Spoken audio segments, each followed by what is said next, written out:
জয় যিশু, praise the Lord, hallelujah. আজকে আমরা দেখব যে আমাদের আর্থিক পরিস্থিতি ফাইন্যান্সিয়াল দিনের পর দিন প্রচুর পরিমাণে খারাপ হতে চলেছে। আজ আমরা সকলেই জানি যে আমাদের ফাইন্যান্সিয়াল কত খারাপ হতে চলেছে। প্রত্যেকটা পরিবারের মধ্যে লোক প্রত্যেক দিন একটা না একটা ঋণের মধ্যে সে জড়াতে চলেছে। ফাইন্যান্সিয়াল দিক থেকে কিন্তু কোনো ব্যক্তি আজ কিন্তু সে ভালোভাবে নেই। বেশিরভাগ মানুষই কিন্তু ফাইন্যান্সিয়াল দিক থেকে সে ডাউন হতে চলেছে। আর এই ফাইন্যান্সিয়ালের জন্য মানুষ চিন্তায় ভেঙে পড়েছে, একদম চিন্তায় ভেঙে পড়েছে। রাতের ঘুম পর্যন্ত উড়ে গেছে যে আমি এই পরিস্থিতিকে আমি কিভাবে সামাল দেব, বা এই পরিস্থিতি থেকে, এই ঋণ ধার থেকে আমি কি করে বেরিয়ে আসবো। প্রত্যেকটা মানুষই কিন্তু চিন্তায় লেগে আছে।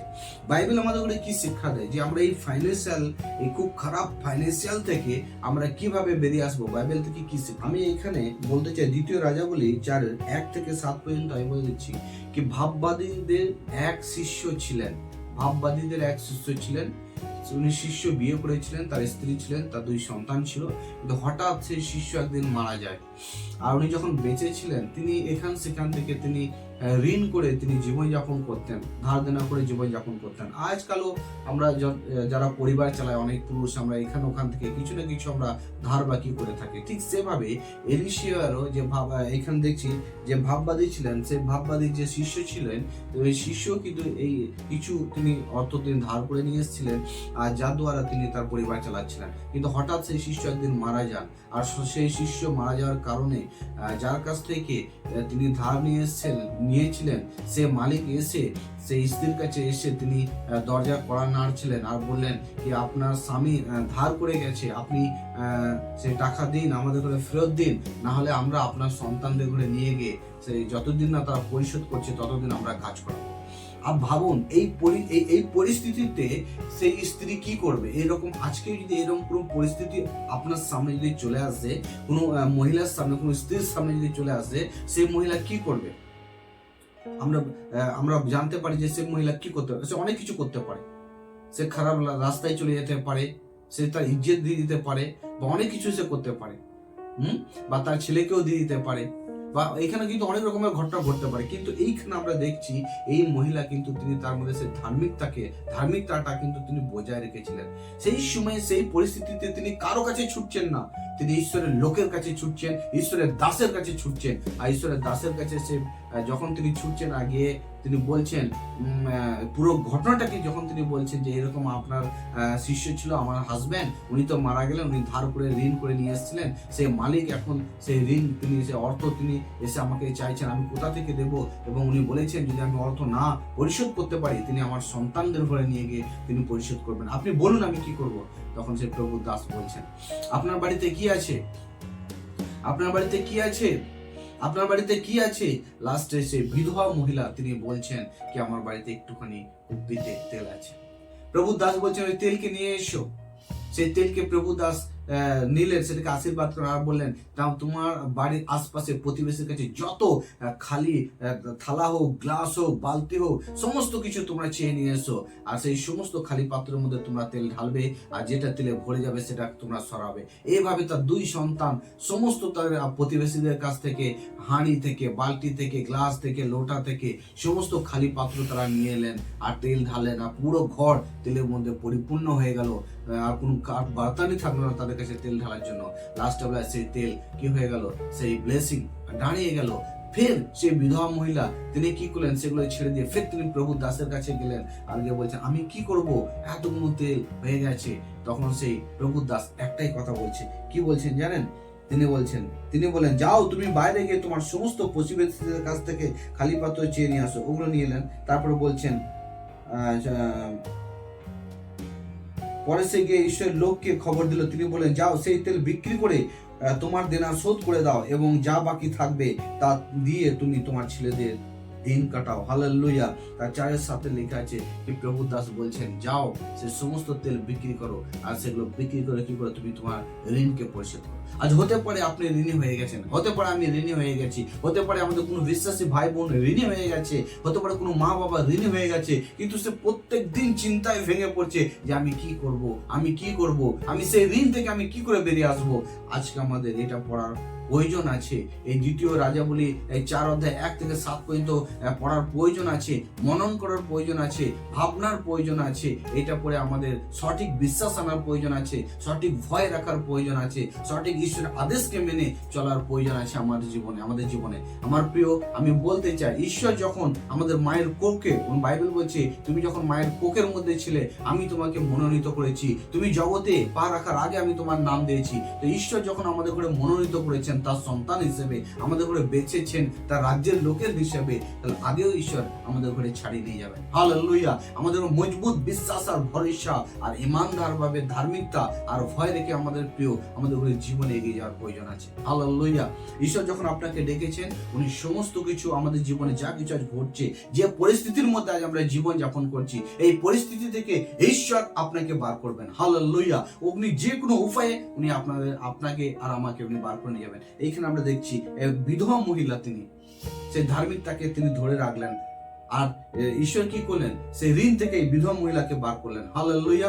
তো ঈশ্বর যখন বিধবা মহিলাকেও বার করেছেন, আগেকার দিনে বার করেছেন, আর আমরা জানি যে ঈশ্বর আগেকার ঈশ্বর, আজকের ঈশ্বর, আজকের দিনের ঈশ্বর। সেই ঈশ্বর আপনাকে আমাকে আমাদের সকলকে তিনি ঋণ থেকে বার করবেন। ভাবনার প্রয়োজন নেই আমার প্রিয়। যদি আজ আমরা ভাববো, তো এই বিষয় নিয়ে ভাববো যে আমি বিশ্বাস ভালোভাবে করছি তো। আজ যদি আমি চিন্তা করব, তো এই বিষয় নিয়ে চিন্তা করব যে আমি ভালোভাবে মানছি তো। যদি আজ আমি ভাবছি, তো এই বিষয় নিয়ে ভাববো আমি ঠিকভাবে চলছি তো না চলছি না, আমি ঠিকঠাক ভাবে প্রভুকে হৃদয় দিয়ে ভালোবাসছি তো না বাসছি না, আমি প্রভুর আদেশকে ঠিকঠাক ভাবে আমি করছি তো না করছি না। এইসব উপায়ে ভাবার প্রয়োজন আছে আমার প্রিয়। ডাইরেক্ট আমাদের ওই বিষয়টা নিয়ে ডাইরেক্ট আমাদের ভাবার প্রয়োজন নেই যে আমি ঋণটাকে কিভাবে আমি পরিশোধ করব। হালেলুয়া। কারণ প্রভু বলছেন আমি জানি, প্রভু উনি আমাদের জানেন। ঠিক এইভাবে আরো যদি আমি বাইবেল থেকে আমি বলি আপনাকে, মালাকি তার 3 অধ্যায় 6, 7, 8, 9, 10 সেখানে যদি আমরা পড়বো, সেখানে লেখা আছে, কারণ আমি সদাপ্রভু, আমার কোনো পরিবর্তন নেই, সেই জন্য যাকবের বংশধরেরা তোমরা ধ্বংস হওনি। তোমাদের পূর্বপুরুষের দিন থেকেই তোমরা আমার নিয়ম কানুন থেকে সরে গেছো, সেগুলো পালন করনি। আমার কাছে ফিরে এসো আর আমিও তোমাদের কাছে ফিরে আসবো, বাহিনীগণ সদাপ্রভু বলেন। কিন্তু তোমরা বলছো আমরা কেমন করে ফিরে আসবো? মানুষ কি ঈশ্বরকে লুট করবে? কিন্তু তোমরা তো আমাকে লুট করে থাকো। কিন্তু তোমরা বলো কিভাবে আমরা তোমাকে লুট করেছি? দশাংশ ও উপহারের বিষয়ে লুট করেছো। তোমরা অভিশাপে শ্রাপগ্রস্ত, তোমাদের সব জাতি আমাকে ঠকাচ্ছে। হালেলুয়া। আজ মানুষ, আজ বিশ্বাসীরা ঈশ্বরকে ঠকাচ্ছে। আজ অন্য ব্যক্তি নয়, বিশ্বাসীরা, অনেক বিশ্বাসী আছে যারা ঈশ্বরকে ঠকাচ্ছে। এবার আপনি বলবেন, পাস্টার মশাই, পাস্টার বাবু, আমি কি দিয়ে ঠকাচ্ছি? দেখুন মালাকির মধ্যে লেখা আছে 3:6, 7, 8, 9 মধ্যে লেখা আছে আমরা যখন দশাংশের সময় আসে আমরা দশাংশ দিতে রাজি হই না। আর যখন অফারিং দেওয়ার সময় হয় আমার প্রিয়, আমরা অফারিং দেওয়ার দিকেও আমরা সেই আমাদের অফারিং কিন্তু সেই পার্মানেন্ট লং টাইম সময়, অনেক সময় দেখবেন যে আপনি সে একই অফারিং দিয়ে যাচ্ছেন, আপনার অফারিং এর মধ্যে কোনো পরিবর্তন নেই। আপনি যখন অফারিং দেন, যখন কোন সময় আমরা একটু চিন্তা করি না যে আগের বারেও আমি 10 টাকা দিয়েছিলাম, এবারেও আমি 10 টাকা দেবো, আগের বারেও আমি 5 টাকা দিয়েছিলাম, এবারেও 5 টাকা দেবো। কোন সময় আমরা এটা চিন্তা করিনি যে মণ্ডলী হচ্ছে ঈশ্বরের, আর এই অফারিং হচ্ছে ঈশ্বরের, দশাংশ হচ্ছে ঈশ্বরের। আমাকে ঈশ্বরকে দিতে হবে, আমাকে ঈশ্বরের পথে চলতে হবে, আমাকে সেই অভিশাপ থেকে বাঁচতে হবে। আমরা অনেক সময় আমার প্রিয় আমরা এইসব বিষয়ে কিন্তু আমরা চিন্তা করি না। হালেলুয়া। আর চিন্তা না করার কারণে কি? চিন্তা না করার কারণে এটাই কি ফাইন্যান্সিয়ালের মধ্যে আমাদের ব্লেসিং, আমাদের সে আর্থিক ব্লেসিং আটকে যায়। ফাইন্যান্সিয়ালে যে আর্থিক ব্লেসিং, সেই ব্লেসিং আটকে। ঈশ্বর তিনি স্বয়ং নিজে বলছেন কি 9 মধ্যে নিজে বলছে তোমরা অভিশাপে শ্রাপগ্রস্ত। অভিশাপে শ্রাপগ্রস্ত, এখানে কোনো ব্যক্তি বলছেন না, ঈশ্বর তিনি খুদ বলছেন, মালাকি দ্বারা তিনি লেখা করাচ্ছেন তোমরা অভিশাপে শ্রাপগ্রস্ত। কি অভিশাপ? কিসের জন্য? না আমরা যখন সেই অফারিং দিই, সেই অফারিং এর মধ্যে কোনো পরিবর্তন নেই। আমরা যখন দশমাস দিই, আমরা আমাদের ইচ্ছাকে পূরণ করে তারপর আমরা ঈশ্বরের জন্য দেওয়ার জন্য এগোই। এবং অনেক সময় আমরা এগোই না, আমরা দিতেই চাই না। আমরা লাখপতি হতে চাই, আমরা করোড়পতি হতে চাই, আমরা আরবপতি হতে চাই, কিন্তু ঈশ্বরের কলেশিয়া, ঈশ্বরের মণ্ডলী, ঈশ্বরের চার্চকে আমরা কোনোদিন করোড়পতি হতে আমরা যাতে হোক সেই ইচ্ছা আমরা রাখি না। যাতে ঈশ্বরের সে জায়গায় যেন ঈশ্বরের ধন দৌলতে যেন সেটা ডুবে থাকুক, সেটা ইচ্ছা আমরা কোনোদিন রাখি না। তার মানে কি, আমরা যখন দান দশমাংশ যখন দেই, যখন দান আর দশমাংশের সময় যখন আসে, তখন কিন্তু আমাদের মধ্যে ফের স্বার্থতা চলে আসে। তখন আমরা পার্সটা খুলে আমরা দেখি সবচেয়ে পাতলা নোট, সবচেয়ে কম সংখ্যায় নোট, সবচেয়ে ছোট অঙ্কের নোট কোনটা আছে যেটা আমি দেব। আমার প্রিয় ভাই, আজ আমরা যখন আমাদের বিষয়ে আসে, তখন কিন্তু আমরা দেখি কি সবচেয়ে বড় নোট আমি কোথায় পাবো।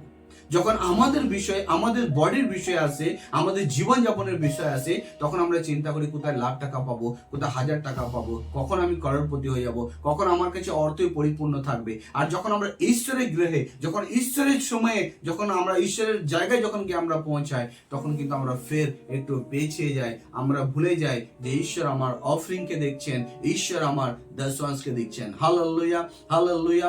যদি আমরা অফরিং ভালো দিচ্ছি না, যদি আমরা দশমাংশ দিচ্ছি না, তা আমার মনে হয় কি যে ধার্মিকতা, যে একটা ধরুন একটা ফ্রুট, একটা ফল, যে ধার্মিকতা একটা ফল, যেমন একটা ধার্মিকতা, তার মধ্যে একটা পুরো অনেক কিছু নিয়ম আছে, তার মধ্যে অনেক কিছু আদেশ আছে। যেমন একটা ফল গোটা, যেমন একটা ফলকে ভাগ করলে 2 ভাগ হয়ে যায়। যখন আমরা দশমাংশ থেকে সরে যাই, আমরা অফরিং থেকে সরে যাই, আমার মনে হয় সেই ধার্মিকতাটাও আপনার জীবনে অর্ধেক সে ভাগ হয়ে যায়। যেভাবে নারকেল টুকরো 2 ভাগ হয়ে যায়, ঠিক ওইখানেও ধার্মিকতাটাও ভাগ হয়ে যায়, বিশ্বাসটাও ভাগ হয়ে যায়, আপনার আরাধনাটাও ভাগ হয়ে যায়। হালেলুয়া। তো আমার প্রিয়, আমি বলবো এই যে ফাইন্যান্সিয়াল প্রচুর পরিস্থিতি, অবস্থা এত খারাপ ফাইন্যান্সিয়াল, এই খারাপ পরিস্থিতি থেকে ঈশ্বর এই বিধবা মহিলা যিনি ওনার স্বামী প্রভুতে আরাধনা করতেন, প্রভুতে চলছেন, ওনার স্বামী মারা গেলেন, তাহলেও কিন্তু ঈশ্বরের অনুগ্রহ ওই বিধবা মহিলার উপরে ছিল। আজকেও আপনারা আমার জীবনে ঈশ্বরের অনুগ্রহ থাকবে। হালেলুয়া। আমাদের যদি চিন্তা আমরা করতে হয়, এই সময় যতজনের আজ ফাইন্যান্সিয়াল পরিস্থিতি খারাপ, আমি প্রত্যেককে আমি বলতে চাই কি আপনি যখন ঈশ্বরকে কোনো দেন বা ঈশ্বরের কাছে দান করেন, বা ঈশ্বরের জন্য যদি আপনি চিন্তা করেন আপনার ফাইন্যান্সিয়াল নিয়ে, আপনি মুখে আপনি ঈশ্বরের আরাধনা করেছেন, বডিতে আপনি ঈশ্বরের আরাধনা করেছেন, কিন্তু যখন আপনি ফাইন্যান্সিয়াল নিয়ে গিয়ে আপনি ঈশ্বরের আরাধনা করবেন, ফাইন্যান্সিয়াল নিয়ে গিয়ে যখন আপনি ঈশ্বরের জায়গায় দেবেন, ফাইন্যান্সিয়াল নিয়ে গিয়ে যখন আপনি ঈশ্বরের জন্য চিন্তা করবেন, in the name of Jesus, hallelujah, আমি বলছি কি সেই ফাইন্যান্সিয়াল পরিস্থিতি থেকে ঈশ্বর আপনাকে বার করবেন, ঈশ্বর আপনাকে বার করবেন, ঈশ্বর আপনাকে বার করবেন। হালেলুয়া। কারণ বাইবেলে লেখা আছে দেরি হতে পারে কিন্তু অন্ধকার নেই। হালেলুয়া। ঈশ্বরের রাজ্যে দেরি হতে পারে, অন্ধকার নেই। ঈশ্বর উনি কথা দিয়েছেন, আর আমরা জানি কি আকাশ আর পৃথিবী নড়ে ধ্বংস চুরমার হয়ে যাবে, কিন্তু ঈশ্বরের বাক্য কোনোদিন নড়বে না।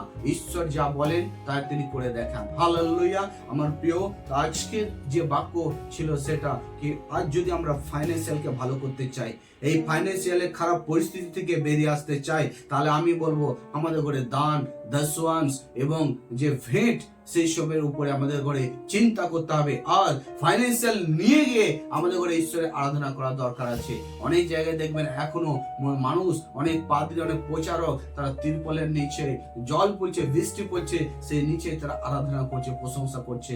আজ আমরা আমাদের জন্য বড় বিল্ডিং করে ফেলি, আমাদের জন্য খুব সুন্দর বাড়ি করে ফেলি, কিন্তু যে জায়গায় আজ গিয়ে আমরা আরাধনা করি, ঈশ্বরের প্রশংসা করি, সেই জায়গাটা গিয়ে যদি আমরা দেখি কি এত দুঃখ মনে হয়, এত কষ্ট মনে হয় যে সত্যি সেখানে মনে হয় ঈশ্বর নেই।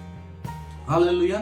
তো আশা করছি ঈশ্বর এই বাক্যের দ্বারা আরেকটিবার আমাদের করে সচেতন করলেন, এবং এই বাক্যের দ্বারা ঈশ্বর আপনাকে, আমাকে, আমাদের সকলকে এসে খারাপ ফাইন্যান্সিয়াল থেকে বার করে নিয়ে আসবেন। হালেলুয়া। আসুন আমরা চোখ বন্ধ করে প্রার্থনা যাই। স্বর্গের পিতা প্রভু, আমি ধন্যবাদ জানাই পরমেশ্বর, তুমি আর একটিবার প্রভু এই খারাপ ফাইন্যান্সিয়াল থেকে কিভাবে বেরিয়ে আসবো প্রভুজি, তোমার বাক্যের দ্বারা আমাদের করে সচেতন করলে তার জন্য ধন্যবাদ, তোমার বাক্যের দ্বারা আমাদের উৎসাহিত করলে তার জন্য ধন্যবাদ পরমেশ্বর পিতা।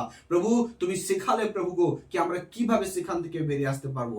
ধন্যবাদ প্রভু। আর যতজন দেখছেন প্রভু, যতজন তাদের খারাপ পরিস্থিতির মধ্যে আছে প্রভু, তুমি প্রত্যেককে বার করতে চলেছো, তার জন্য ধন্যবাদ। ধন্যবাদ প্রভু, তুমি প্রার্থনা শুনেছো। প্রার্থনা প্রভু যিশুর নামে চাই, আমেন।